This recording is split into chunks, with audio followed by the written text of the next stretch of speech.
Ready? Oh, we're rolling? Okay. All right. Bismillah wa salatu wa salam ala Rasulillah.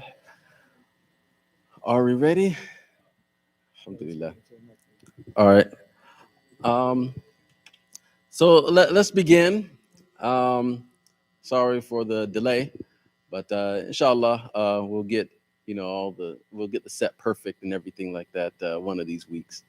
Um, so today, I just wanted to wrap up our conversation from last week, where we asked the question: is Islam an Arab religion? I just want to wrap that up and then get into some of the things that we can explore and study beyond just the scope of religion. Um, so,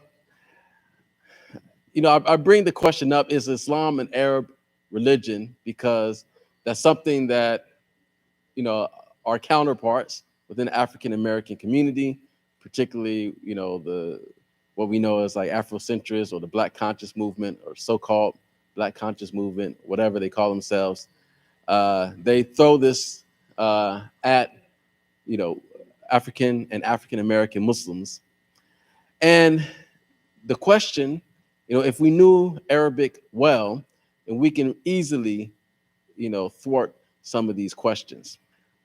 And so I just happened to be watching something that came on last weekend, and it, dealt exactly with this question: is Islam an Arab religion? And so there was some, guy who supposedly knew Arabic, and he had some knowledge of the Quran. And I've heard this before. They go to verse 4 of Surah Ibrahim alayhi salam, and they quote this verse: وَمَا أَرْسَلْنَا مِن رَسُولٍ إِلَّا بِلِسَانِ قَوْمِهِ. Okay, um, we have not sent some messengers except in the tongue of their people. Okay, so I'm sorry. So when we hear this, we're not really sure how to answer. So doesn't that mean that the Prophet Muhammad sallallahu alaihi wasallam, he was only sent to the Arabic speaking people? And so, I mean, this is easily, I mean, if we look at the verse, it doesn't say that God sends messengers only to their people. That's not the intended meaning of the verse. Um, but we also have other places in the Quran, if you read, that signify that the Prophet Muhammad sallallahu alaihi wasallam was sent to all mankind and not just the Arabic speaking people. However, I would say that really the misunderstanding comes in with this one term that we're probably all familiar with. I can't see it here. The word ummah. What does ummah mean? Okay, nation, community, group. Okay, that's usually the translation of it, right? However, it's actually a broader concept than that. Um, and oftentimes, because we as Muslims were dealing with these translations, and then the translations kind of work on our previous understanding of these words. What is a nation? When we think about a nation, we're thinking about borders, we're thinking about flags and stuff like that, or sometimes it's translated as a community. Usually, we're thinking a group of people that maybe are living together, or follow a certain type of culture. But that is not necessarily the true meaning of ummah. So it says here, actually over here, it says it's occasionally translated in the Quran as religion, as time, and as a leader. Actually, it refers to, in one verse, it refers to Ibrahim alayhi salam as a ummah. So how is it that a single person can be an ummah? You know, in what regard is ummah a religion or a time span? So if we stretched our understanding of the word, we would actually maybe come up with a better translation. Is there a better translation for the word ummah? Okay, we have, yes, community, nation, but also time, religion, and leader. Yes, sir. Get the mic.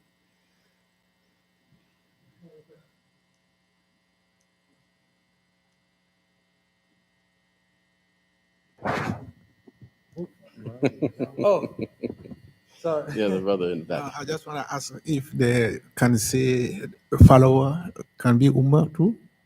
A follower? Yeah, so can follower be Ummah? That's the meaning. It's one of the That's meanings. part of the meaning. Yes. Allahu alam. I haven't seen it translated that way.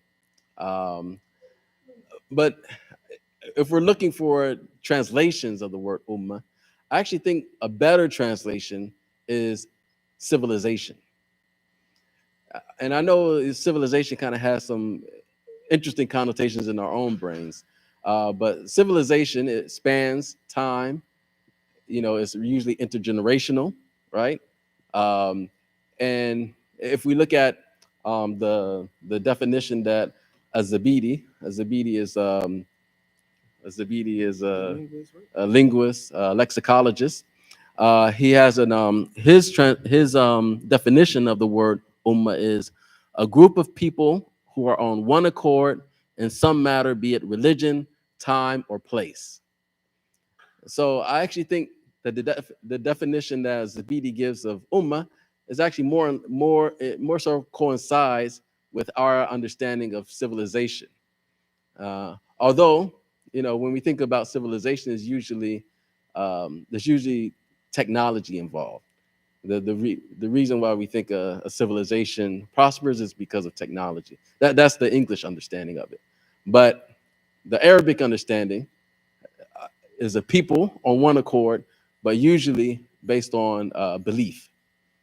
So, you know, if we were to expand our understanding of the word ummah, we will understand, for instance, that we're actually in the ummah of Muhammad, sallallahu alaihi wasallam, meaning that we live in the time in which the acceptable prophet to follow is Muhammad, sallallahu alaihi wasallam. So, meaning everyone that's alive after his bi'tha, after his revelation, after his prophetic mission, they belong to his ummah, and whether they accept his message or reject it, they're still part of his ummah.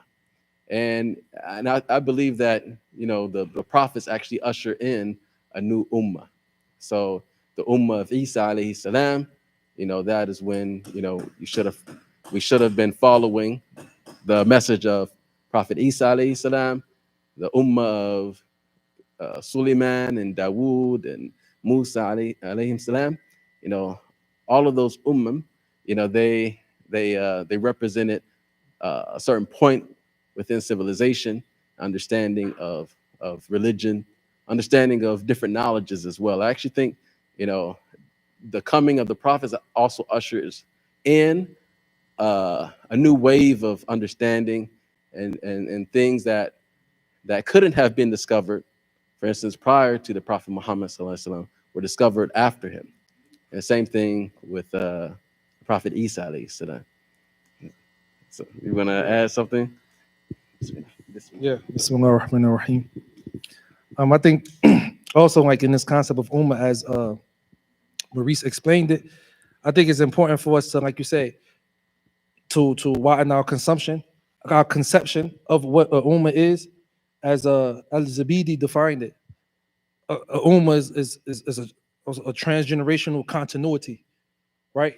So since the Prophet sallallahu, there's always been a continuous generation that believed in his message, regardless of time or place. So why do you mention this? Because also, like in the Quran, like when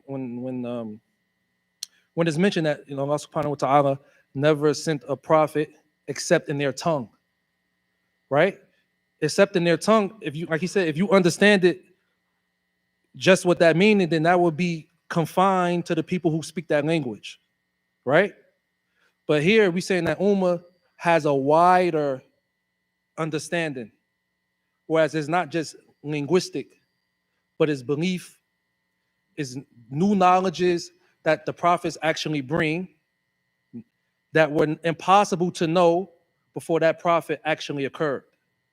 So, for example, with us as Muslims, like punishments of the grave, that's a knowledge that was that's a knowledge that the previous prophets did not inform their followers of. Right? Punishments of the grave. Some of the descriptions of Jannah. And even if you look at, for example, you look at Christians or Jews, they don't have those descriptions of Jannah that we have, because that was one of the specialities of the Prophet ﷺ, where he came not just with a mission, but he came with knowledge, a new knowledge base, a more expansive knowledge base. So if we consider all of these things when you talk about an ummah, right, then of course we will be included. And if people do say that, oh, we're following the Arab religion, or we're following, a Middle Eastern religion, then it's not Middle Eastern, because our concept of ummah is not limited to what? A language, a linguistic group. And I think that's important for us to understand. That's what I understood from Maurice's presentation. We are part of the Ummah of the Prophet ﷺ, and the fact that he was an Arab prophet does not. The Ummah is wider than like I said, than a particular ethnic group. It's a civilization which includes knowledge, a way of life, generation after generation upon tradition. So in that sense, then this would not be. I don't think it's an issue. This when they say these things to us, it would be very easy for us to deflect or to refute actually what they're saying, because we don't understand Ummah in a narrow sense like you understand Ummah to be. Right? So yeah, that's what I got.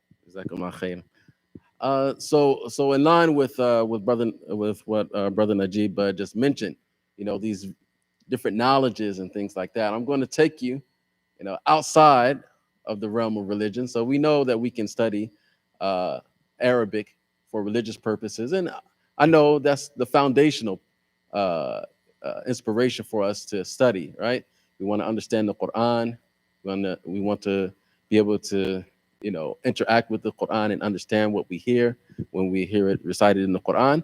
But there's also a number of different fields that actually they need for us to study.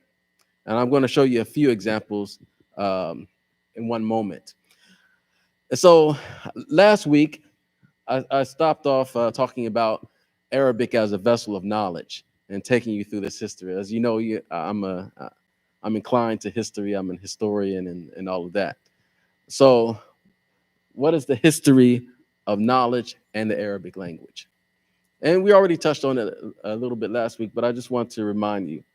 So remember, I started talking about all these works from the ancient world that were translated into Arabic between the 9th and 13th centuries. And they encompass a lot of different subjects. So there were particularly the works from Greece and Egypt that were in the Greek language, Persia and Babylon that were written in Persian, and some, as far as India and so on. And all of this was translated into the Arabic language. And this was unprecedented in history, because as we know from the seerah of the Prophet Muhammad sallallahu alaihi wasallam, prior to the birth of the Prophet sallallahu alaihi wasallam, Greece and Persia, they were at war. They were constantly at war. However, when the Muslims took over the lands that were ascribed to Greece or to the Byzantines, and then when they also took over the lands ascribed to the Persians, they also had access to all of the knowledge that was written. And so they started something called the translation movement. And this is under the Abbasids, the Abbasid Caliphate. And they had this, this translation movement. Of course, at this point in time, this is considered the golden age. They had libraries. So the caliphs, they would fund these libraries, and they would, make works accessible to people. So they would have scribes that would basically write out books, and allow people to take these books for free. There was also a big book sale. I mean, a book trade throughout that time period as well. And remember what type of knowledge was there? Okay, in the some of the works they classified into al-ulum uh, al al-ulum al-naqliya and al-ulum al-aqliya. So they had the rational sciences or the ancient sciences, and they also had um, the Arabic sciences or the transmitted sciences that were often related to religion. But the ancient sciences, these were the works of philosophy. These are the works of the empirical sciences like biology and botany and chemistry and all of that. Uh, and as I mentioned, they also had works of the occult sciences. The Muslims were into everything. They had their hands in everything. They weren't afraid of knowledge. Okay. And I know that's maybe, something that we kind of have to deal with nowadays. How can you know, delve into some of these works that people were reading and translating and writing about? But during this period, the Muslims were not afraid of any knowledge. You know, uh, they sought knowledge from the cradle to the grave, even if it was in China, right? And through this translation period, this is where they not only did they translate, but they also studied in depth a lot of these sciences until they actually surpassed the previous generation, the previous civilizations. So the reason why they stopped translating was because they kind of already reached a threshold of knowledge, and they needed to contribute, new knowledge. So, you know, a lot of the works of maybe we can get into this. Well, let me just mention one thing. So, um, this translation period and this golden age of Islamic sciences, it actually, of course, as Brother Najeeb had mentioned last week, it um, funneled into Europe. And how that happened, there's a lot of interesting stories there. But one of the persons that we mentioned was Ibn Rushd, or Averroes, as he's known in Western sources. Um, and there was this ongoing debate, even prior to that. So actually, what was it, the 12th century, where Al Ghazali, Yeah, you can say that. Yeah. yeah, around the 12th century, Al Ghazali, he wrote a book called Tahafut al Falasifa. Okay, the incoherence of the philosophers, as it's usually translated. And in this book, um, he doesn't say that the ancient sciences, the rational sciences, he doesn't say that they're obsolete, that we shouldn't study them. Uh, he says, there's a lot of utility in them. However, there's 20 points that he debates the Islamic philosophers on. And by the Islamic philosophers, he's particularly talking about Al-Farabi and Ibn Sina, or Avis.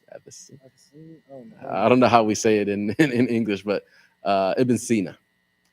Um, the first one of all things is actually the eternity of the universe. This is a debate that goes back to Christianity and Judaism and in the ancient world, but it seems to always, sort of peek its head out every now and then.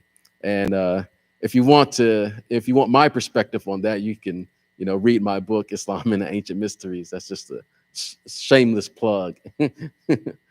But Ibn Rushd, who came maybe about a century after Al Ghazali, he published this work called Tahafut at-Tahafut, which is basically a diss book. I mean, he's talking about Al Ghazali and where Al Ghazali went wrong in his book. And just to sum it up, his point was that the ancient sciences are crafts just like any other craft. And he uses that language of sana'at. And I've seen this in other works as well. When they mention the ancient sciences, they call them crafts. And this is actually, language that the Freemasons picked up later. They call their arts or whatever their knowledges, they call them crafts. So they actually got this from the Muslims. And so Ibn Rushd, when he wrote his book, it wasn't very well received in the Muslim world, particularly the Eastern Muslim world. So like beyond Egypt and out to Iraq and Syria and that part of the Muslim world, they hated Ibn Rushd and they would burn his books and so it never really went far in that part of the Muslim world. However, it was very well received in Europe. So about a century later, so after Ibn Rushd passed away, then Thomas Aquinas, he picked up the works of Ibn Rushd, and he argued for the same position as Al-Ghazali actually, but he dealt with or was in conversation with the works of Ibn Rushd, and then from there, throughout this period around the 12th and 13th centuries in Europe, you have a lot of Orientalists, what they call Orientalists. And it's not the Orientalists that Edward Said is talking about in his work, but the early Orientalists, they were actually people from Europe who loved, or some of them openly loved, the Arabic culture and the language and everything like that. You'll see, like, in Europe, some of them actually dressed in Arab clothes, and they prided themselves on their knowledge of the Arabic language, even if they weren't Muslim. And then there were those that they secretly loved the Arabic language and Arabic culture. But they didn't make a display of it. But they would travel throughout the Muslim world looking for works, particularly works from ancient Greece that were translated directly from Greek into Arabic. And there's a way that you can find that out. But they were particularly looking for these types of works. And these are the works that the so-called Enlightenment in Europe picked up on. And so they used Arabic works to really revive their civilization.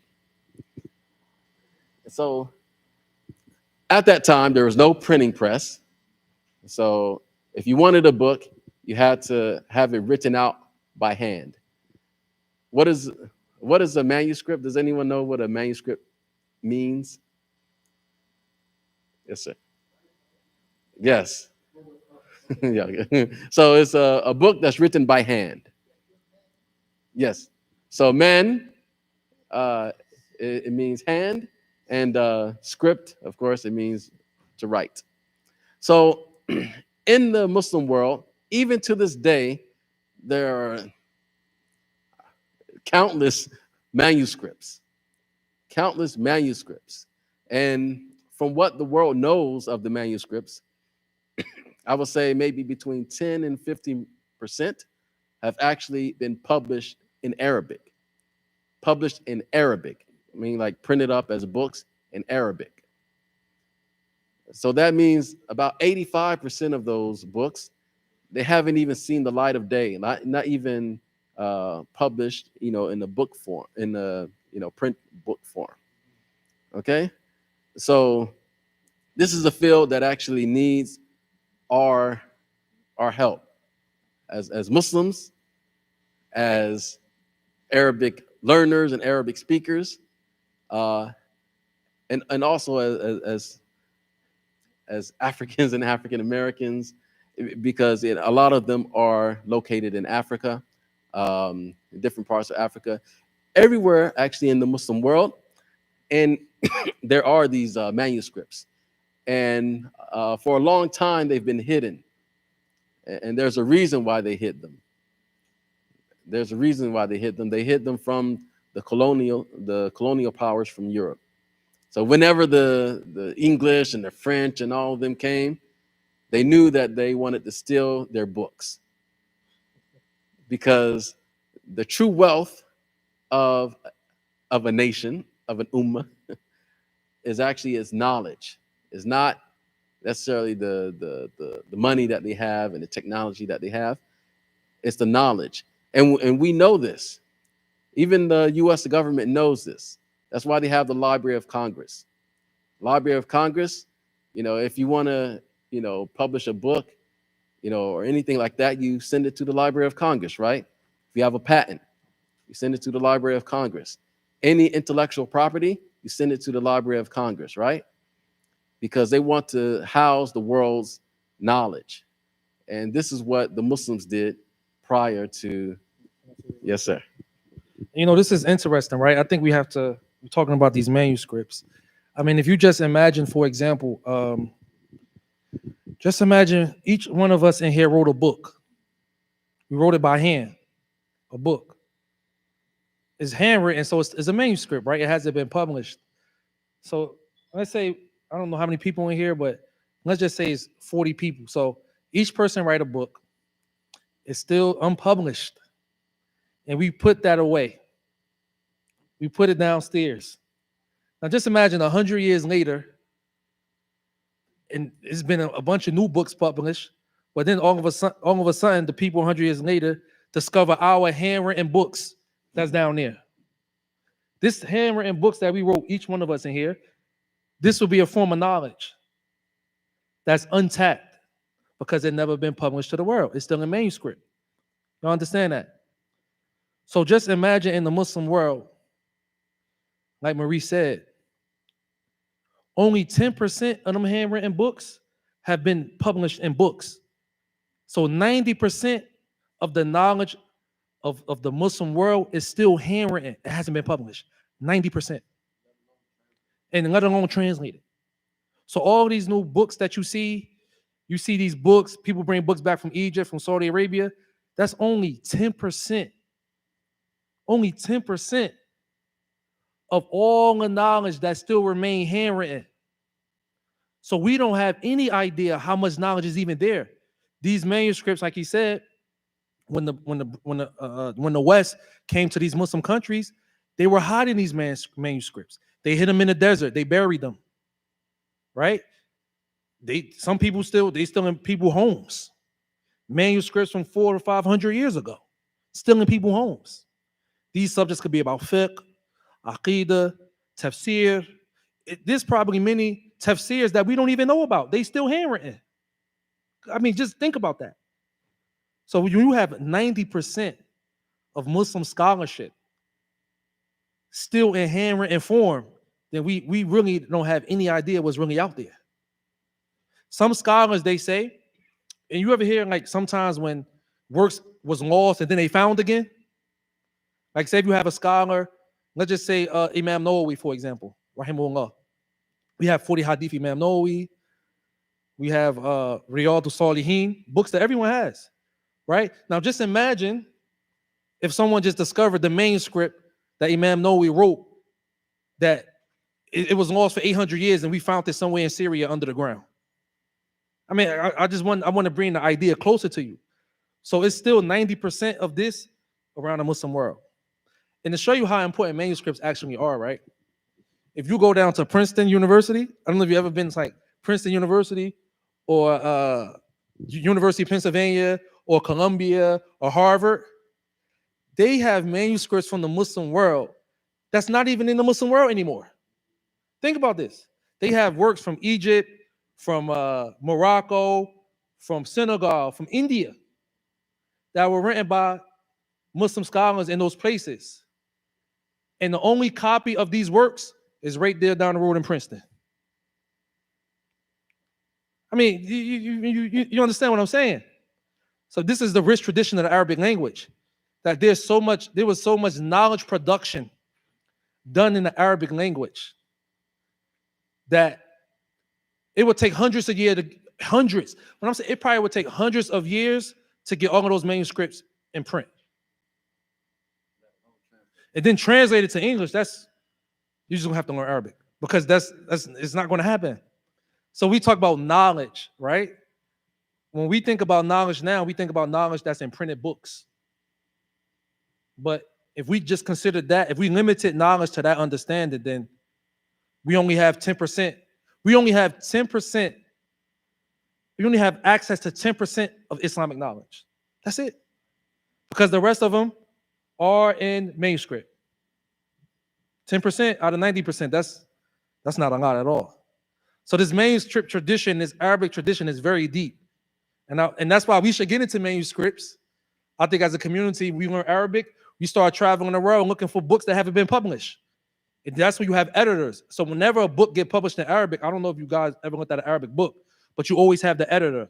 And then usually they have the pictures of the manuscript at the beginning, so they tell you which manuscript that they took, which manuscript did they base this book off of. Another manuscript. So for example, you may have, let's take a book. Al-Bukhari. Al-Bukhari, good example. Now, we know Al-Bukhari that's up there on a shelf. But you know how many different manuscripts of Al-Bukhari that actually is around the world?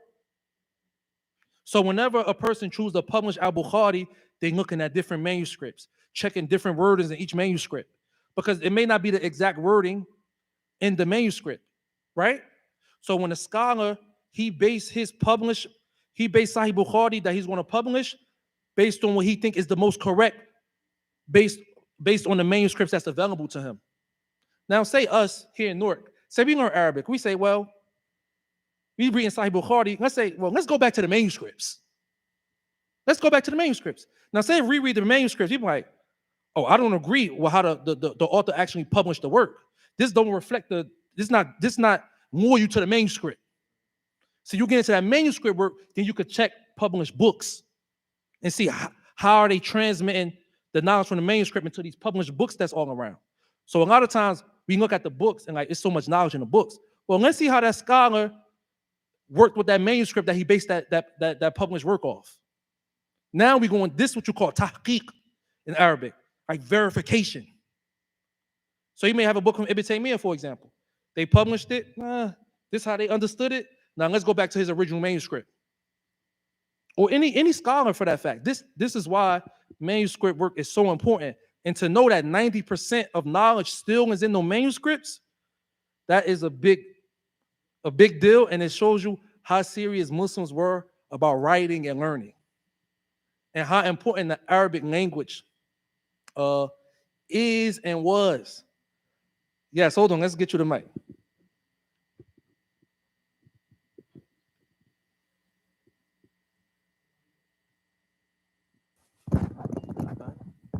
Bismillah ar-Rahman ar-Rahim. Honestly, I was at a masjid in New York the other day, and somebody had walked up to me, and I had about 3-4 different books in my hand. Not in my hand at once, but around me in the masjid, mashallah. And an individual tried to argue with me, and I was trying to tell him, I don't even know it all, and I have 3-4 books in my hand or around me, and I'm not trying to sit here and make it seem like I'm a hafiz or a scholar. But just by him saying that alone, I be trying to tell people just because my mother tongue is the Arabic language does not mean that will be a hafiz of Quran or a big scholar or a big sheikh. It's the understanding the intentions and, having a different mindset of Allah and his knowledge and his capabilities of these things, of what he's done, created, and built around himself, honestly. Because at the end of the day, just like the Imam Abdul Aziz spoke a few Jummahs before, it was nothing but Allah's chair and the water, his arsh, nothing else. So, mashallah, alhamdulillah, jazakallah khairan for everything. It's time for other. Anyone else? Oh, go ahead. Question first, or yeah. Do we know where these? How do you know where these manuscripts predominantly are located? What countries? Yes. We do. Okay. So after Daivan, yeah, he can answer if you want to. So the question was, do we know where these manuscripts around the Muslim world are predominantly located at. That all of the modern books that are published are based off, if we are talking about old scholars that we are starting to publish their books. So that would be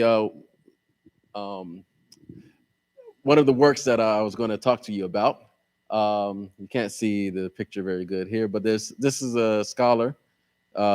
He's actually contemporary. He died in 2018. His name is Fuat Siskin.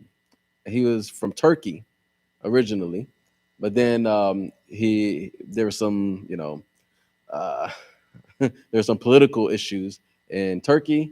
He moved to Germany, and he was a professor there. But he has a work, or he has some works that actually contributed to the study of manuscripts that we know about. So any of you have access to Brill, for instance, if you're associated with a university or something like that, you can find his what is it called in German? It's called the Geschichte des Arabischen. My German isn't very good. So the history of Arabic literature, and he basically compiled a reference of manuscripts around the world that have to do with the various sciences, and he organized it in a way so that you can find it. This is a huge work. There's other works by non-Muslims, Karl Brockelman, who also has a version of this, where he went around the world and cataloged a number of manuscripts, mostly from libraries and museums and stuff like that. Not the manuscripts that are in people's homes and stuff like. So yes, these manuscripts are actually all over the Muslim world. I was just reading an article the other day. Is some guy from Penn State, not a Muslim, who I guess he was studying in Tunisia, and he found out about their manuscript collection. This manuscript collection hasn't been made public, in maybe a couple of 100 years. So they're constantly finding new information and new manuscripts. Yes, sir.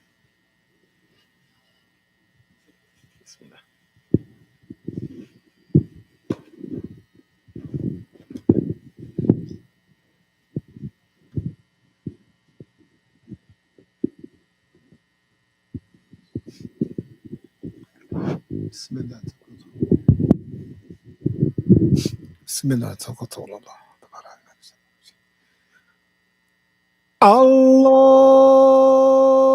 Akbar, Allah Akbar. Allah Akbar, Allah Akbar.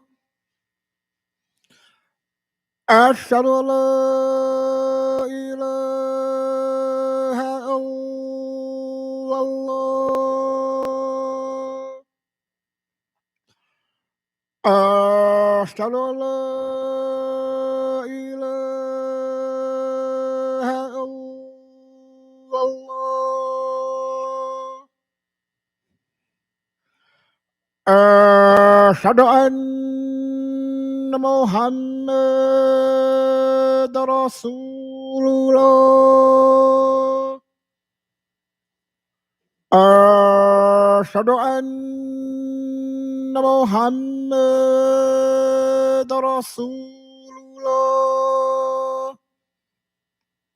حي على الصلاة.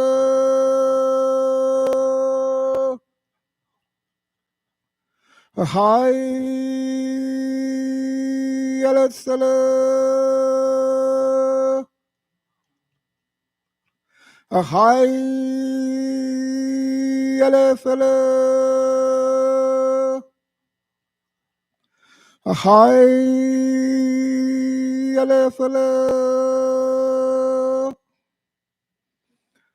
الله أكبر، الله أكبر. La ilaha illallah.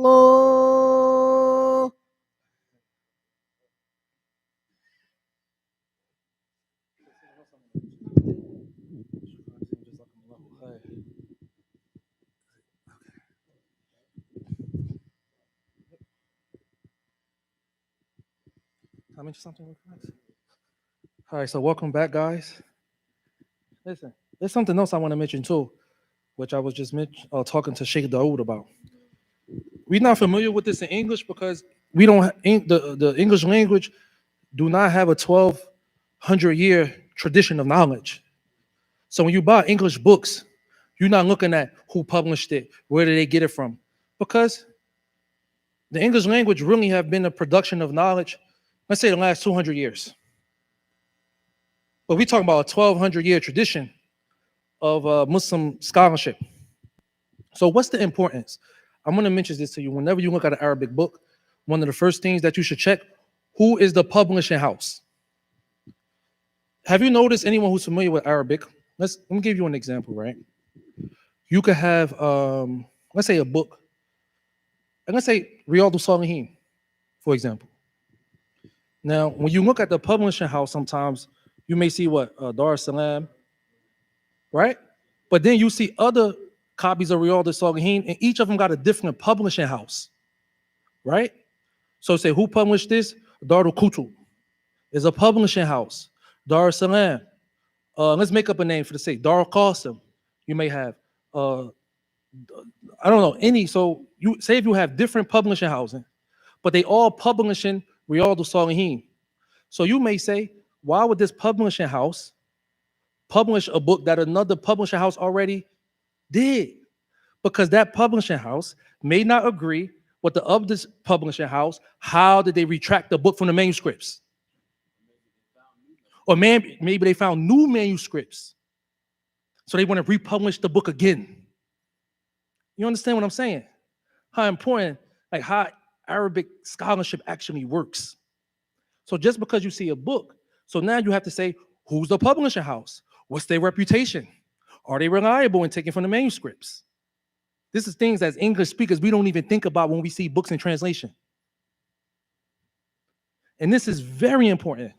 And then on each book, you usually have who's the doctor that did the verification, right? So it may say Dr. Ahmed, I don't know, Ahmed Islam. He was the doctor from the university that went to the manuscript and did the publish of the book. And then he published it through Dar es Salaam. So it's a relationship when you deal with like books in the Arabic tradition, right? And this is the unique thing about the Quran. Because the Quran is mutawatir, we don't have to worry about that. Because we have isnad in Quran. So we don't got to go back to manuscripts. And this is a miracle of our religion. Yes, we have a question.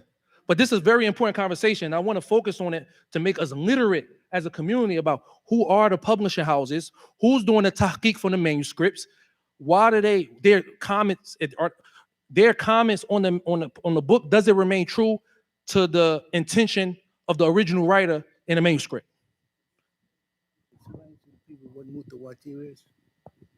What is mutawatir? Mutawatir is I say mutawatir, I expected people to know. It's not a word that actually, we could say continuous transmission.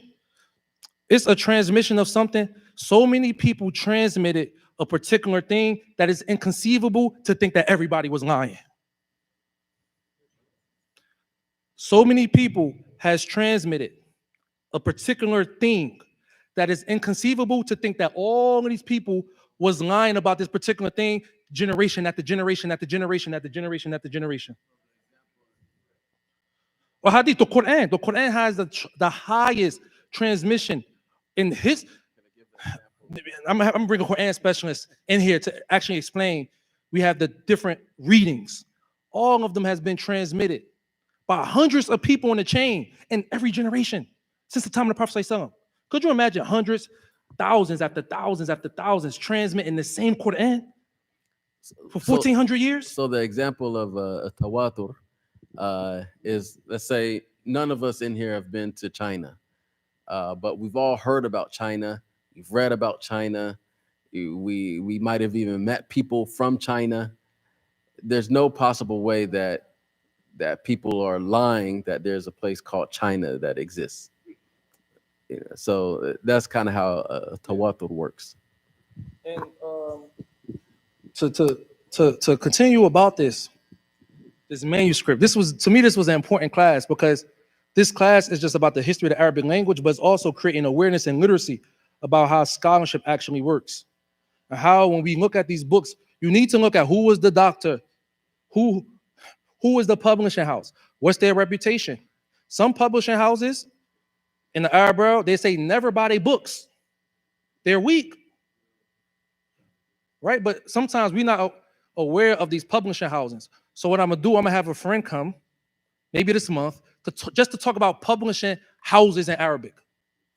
So we can start to look at who's the publisher of this book, who published this book, from which manuscripts did they take the book from, where is the manuscripts, are there multiple variations of the manuscript, which one did they choose to use as the basis for their book.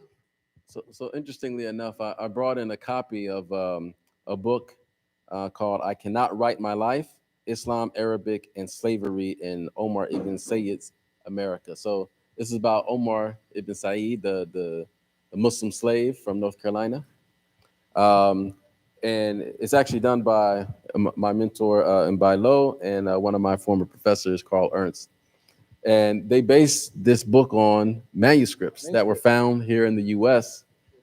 His Arabic manuscripts, his quote unquote autobiography, and they actually talk about how over time his story developed, because he would write, in Arabic. They would ask him to write the Bible. They would ask him to write, but he would actually write Quranic verses in Arabic. And throughout the years, like, people have tried to translate and they mistranslated. They didn't really understand the language and things like that. And so my mentor, he's an Arabist. He's really good at Arabic. So he looked at all the manuscripts related to Umar ibn Said and found out a lot of different things. So I'm gonna let you, we got a lot of questions because this is an important discussion. And also, what do a doctor do when he see two manuscripts of a book or five manuscripts of a book, but the manuscripts seem to be contradicting one another? So how do he come to his decision about to reconcile that, to actually publish the work? So that decision is five manuscripts, and he shows, let's say we got manuscript A, B, C, D, and F of the same book. He's comparing the manuscripts, comparing the wording. He's looking at dates, right? This manuscript, it says 1600. The other manuscript says 1300, right? Well, we know he wasn't born until 1500, so we know the 1300 manuscript is impossible. This is all the stuff that goes on that it takes when you publish an old work, right? This is why I would emphasize here, when you buy books in Egypt, when I was living in Egypt, I had friends who were Kurdish. When they study books, they never study published books. They always study from the manuscript because they didn't trust the publishers. So they would go to the manuscript and they would copy it themselves and they would bring it to class and everybody reading from the manuscript studying their lesson. So this is very serious business. Manuscript is serious business.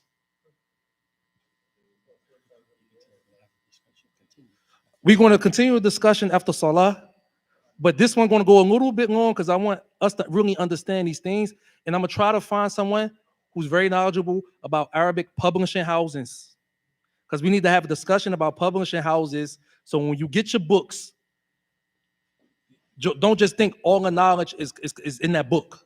It's a deeper and a more profound story to that information. So after the break, inshallah, we hope to come back. Assalamu alaikum wa rahmatullahi wa barakatuh.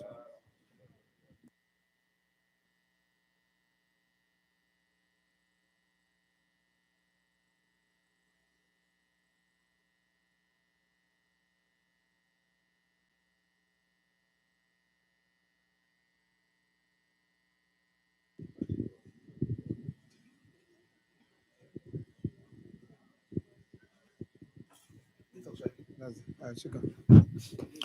الله أكبر الله أكبر. أشهد أن لا إله إلا الله. أشهد أن محمد رسول الله. حي على الصلاة حي على الفلاح. قد قامت الصلاة قد قامت الصلاة. الله أكبر الله أكبر. لا إله إلا الله.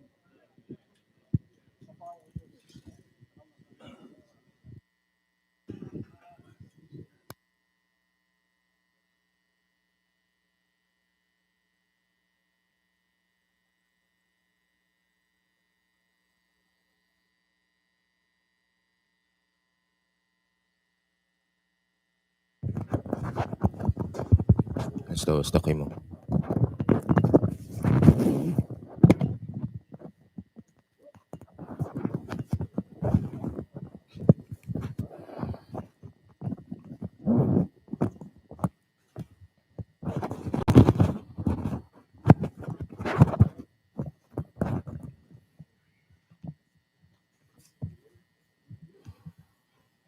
الله أكبر.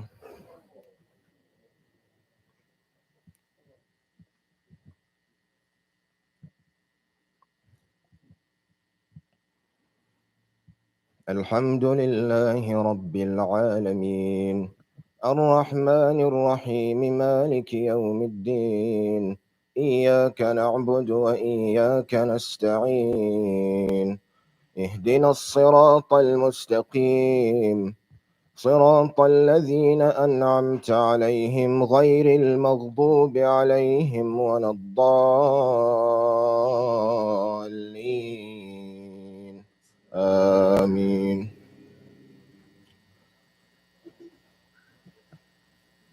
الذين آمنوا وعملوا الصالحات طوبى لهم وحسن مآب.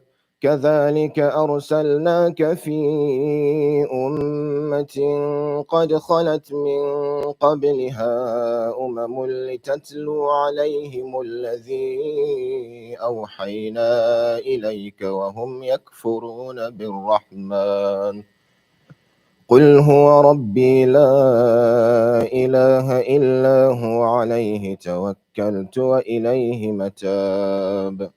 ولو أن قرآنا سيرت به الجبال أو قطعت به الأرض أو كلم به الموتى بل لله الأمر جميعا.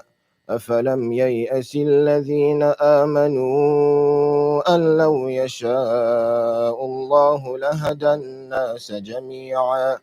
ولا يزال الذين كفروا تصيبهم بما صنعوا قارعة أو تحل قريبا من دارهم حتى يأتي وعد الله إن الله لا يخلف الميعاد. ولقد استهزئ برسل من قبلك فأمليت للذين كفروا ثم أخذتهم فكيف كان عقاب.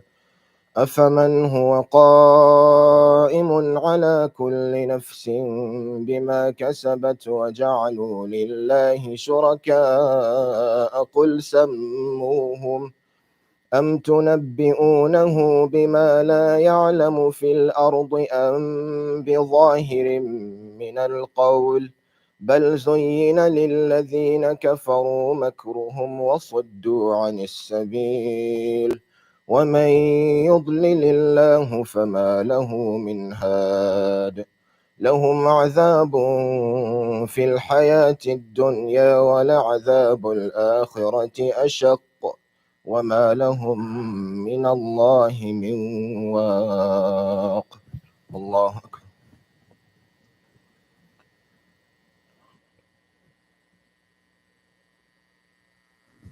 سمع الله لمن حمده. الله أكبر.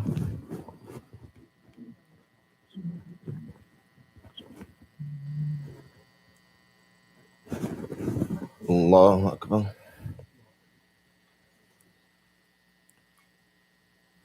الله أكبر.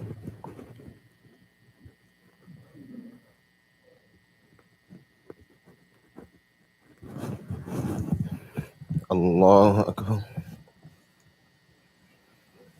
الحمد لله رب العالمين الرحمن الرحيم مالك يوم الدين إياك نعبد وإياك نستعين اهدنا الصراط المستقيم صراط الذين أنعمت عليهم غير المغضوب عليهم ولا الضالين آمين.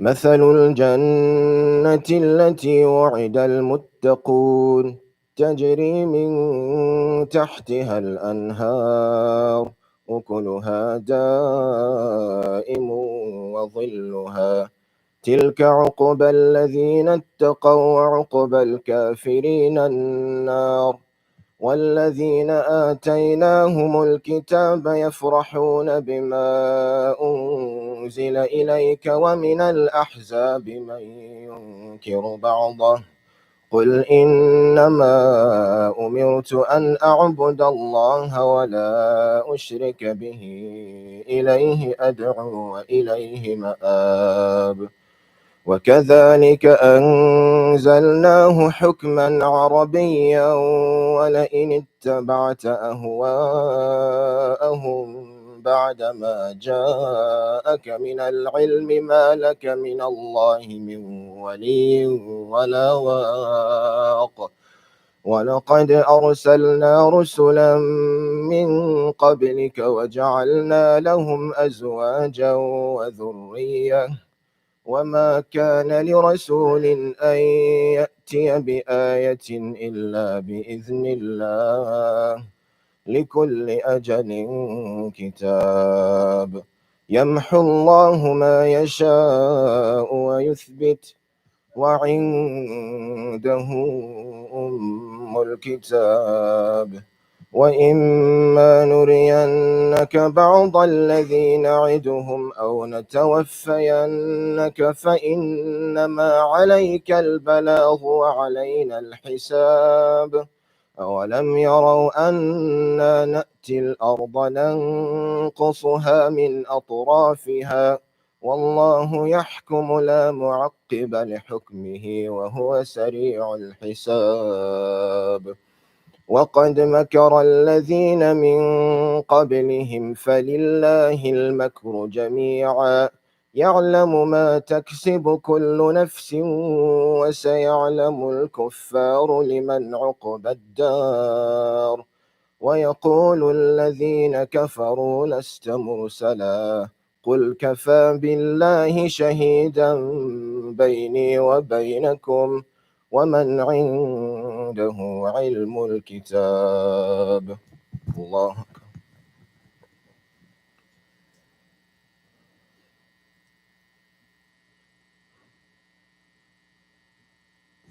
سمع الله لمن حمده الله أكبر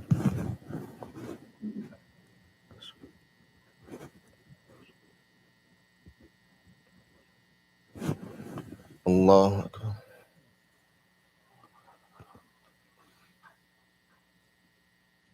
الله أكبر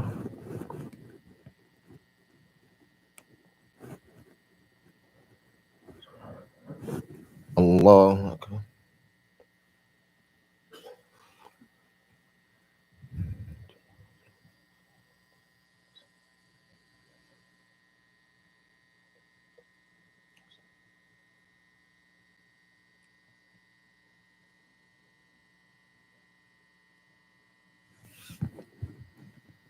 الله أكبر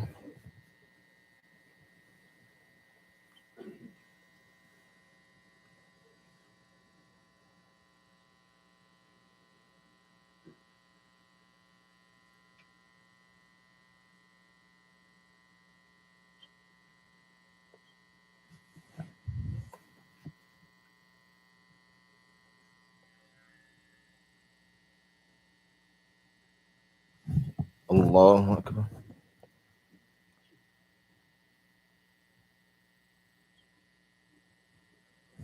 سمع الله لمن حمده الله أكبر.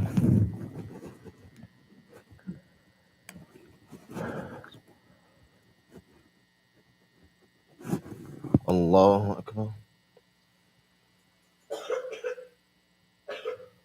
الله أكبر.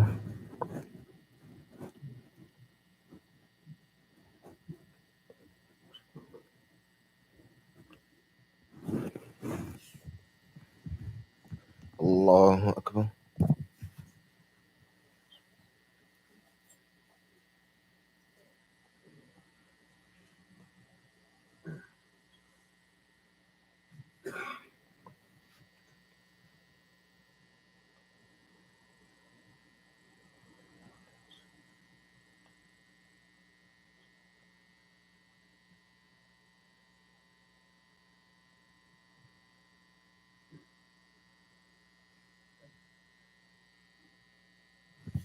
الله أكبر.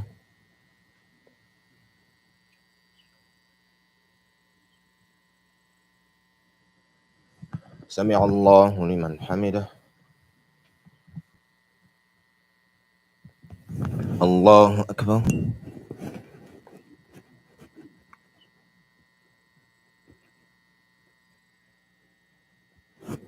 الله أكبر.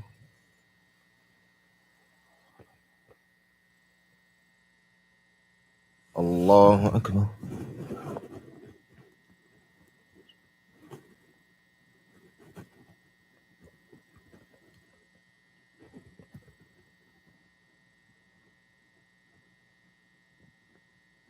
الله أكبر.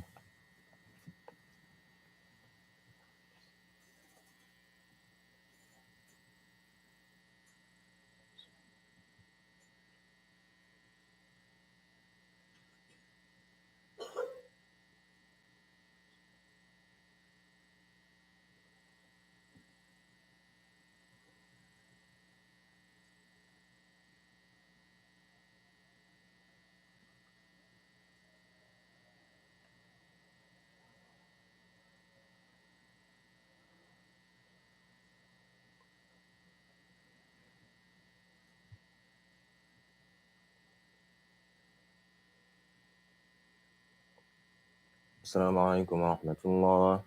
السلام عليكم ورحمة الله.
Yeah.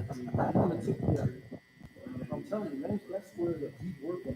Yeah, we're gonna chat it up and try to wrap it up, Wrap this up. inshallah. Yes, We have a sir. couple questions. Yeah. I'm talking about two. Okay.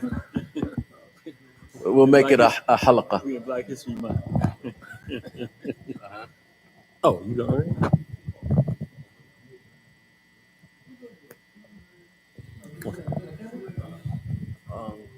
Maybe we can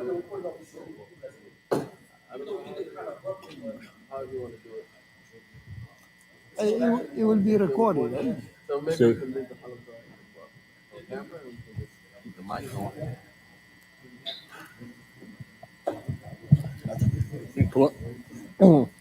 I'll take this one for you.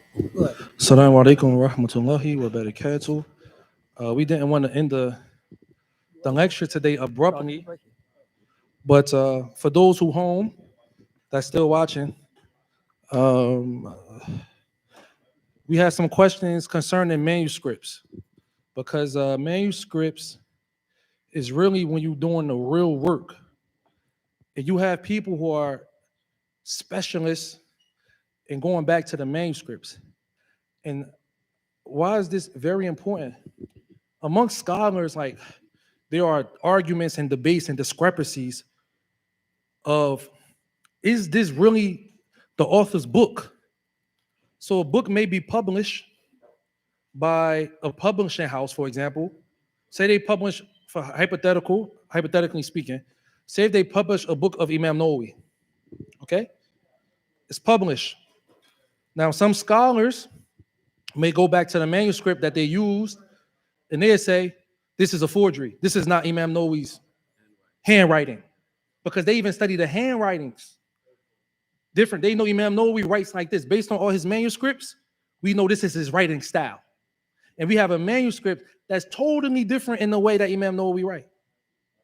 So sometimes it could get real deep. Certain books are very controversial. Certain books have been ascribed to ulama, which there are debates about. Did they write the book or did they not? Now, if some ulama actually believe that they wrote the book, they may actually publish that manuscript. And other scholars say, no, that's not his book. He didn't write that. So don't read that book. It's not reliable. It's not his writing. And there's a famous scholars that I'm not going to open up a can of worms, because this could be a real can of worms. But there are books that some people read that some is disagreement over whether that's even that person's book. Right? So you have books that's been published that there are disputes over whether that book actually was written by the scholar, because there are discrepancies and disagreement over the manuscripts, right? So you got to remember, when we publish classical books by scholars, we understand that there's a whole manuscript culture that the books was based on. Now we have a couple questions that we want to take. We have Sheikh Dawood who want to ask a question. Yeah, just a couple of questions. This is also Black History Month, and this may be significant. So, just to kind of keep it relevant, with respect to the manuscripts that you talk about that are still outstanding all over the world, can you talk briefly about the manuscripts, the volume of manuscripts that are in Timbuktu in Mali? Because actually, as you know, Timbuktu is a great Islamic university that is kind of overshadowed in a lot of people's, survey of things and talking about. So can you tell us what's going on with the manuscripts that are still largely unpublished there, if you know anything about what type they are? And can you talk about the contribution of the South African government in preserving those manuscripts? I believe that Maurice, but I would say that this deserves its own class. It could be a seminar, a semester study, honestly. But I'm gonna give it to Maurice, and Yeah, I'm not an expert on the topic, but I do follow it. So, the manuscripts of Timbuktu, which we know is in current day Mali, it's become a hub of manuscripts. well, it's not there anymore. It's not in Timbuktu anymore. But it's a hub of manuscripts because it really sort of there's a particular librarian, so the librarian, Haidara, what's his name? Um, I can't remember his full name right now, but he actually was going around all of West Africa collecting manuscripts. So the manuscripts weren't just in Timbuktu; they were out there in the desert. Even with Bedouins, they were walking around with books, 1,000-year-old manuscripts, you know, migrating from place to place for a millennium. And so maybe not a millennium, but several hundred years with these manuscripts. So they're collecting manuscripts from all over West Africa. Uh, and we know West Africa, there are a number of historically there have been a number of places where people would study, study Quran, study the Arabic sciences and the Islamic sciences. Um, and so I guess prior to 2012, when there was I guess terrorists, Al Qaeda, whatever you want to call them, they they they attacked Timbuktu and Guinea, and yeah, but alhamdulillah, they were able to rescue the majority of those manuscripts. Although I don't think the Malian government admits to it. I was at in Cairo. I met one of the representatives from Malian government, and I was asking him about these Timbuktu manuscripts that that were rescued, and there's a whole book about it by a journalist. I can't mention the name of the book here, the Masjid, but yeah. So there's all this information that we know about it, but he was just like, no, they burned them and destroyed them all. We don't have manuscripts anymore. So, but I think maybe he was humoring me. I don't know, Allahu Alam, because there's always been this idea that the Western powers, they want their manuscripts, and so it's just better to say they're all destroyed. We don't have them anymore. Don't worry about them. Don't think about them anymore, so that they can keep their national treasures. Um, I guess the work that South Africa, um, I guess they're funding the Furqan Foundation, and there are several institutes, UNESCO, because they see these Arabic manuscripts as world heritage, um, which I think is sort of a problematic statement. They see this as world heritage, and so they're setting out to rescue them and preserve them, digitize them, catalog them, and so on. Um, so, yeah, the South African government is playing a huge role, as well as the government of Qatar and various places around the Muslim world, as well as many academic institutions in the U.S. and in Europe. They're playing a huge role to really invest in the preservation of these manuscripts. There's a lot of money in manuscripts. you know, uh, the ones that are at Princeton, uh, I think these institutions, they'll pay a pretty penny to get some quality manuscripts. Um, Another friend, colleague of mine, she did her doctorate dissertation on the prize that the Moroccan government, every year they have like a prize for anyone who can bring in their best manuscripts, from amongst the people of Morocco. And it's a way to collect their national treasures, um, and see what's out there, because a lot of people, they still have their manuscripts in their in their homes, and they don't really show them off, but they offer this reward, this award, if you have like a particularly well kept or nice or rare manuscript, they want you to bring it, and there'll be a competition between who has the best So you know, they just kind of use this as a way to bring out the manuscripts. But you know, all over the Muslim world, you'll barely hear people admit to even having manuscripts, unless you know them well. So yeah, this is a And like I said, this is a very big topic. Maybe we should set aside a day just to talk about the manuscripts in West Africa and people homes. yeah.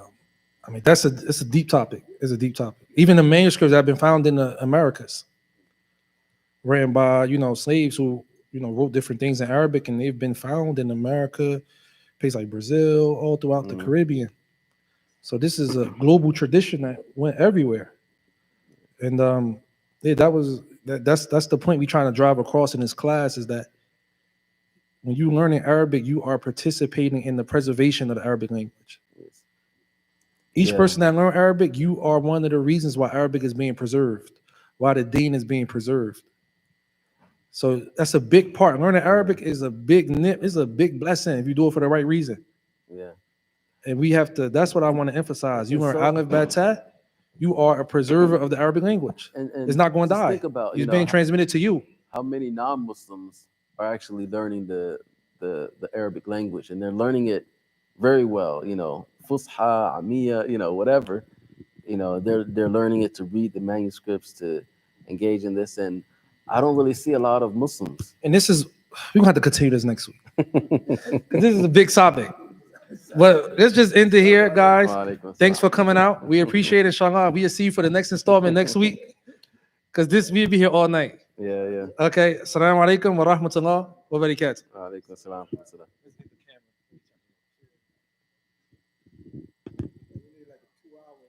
Yeah, just for this. Because this is a deep topic.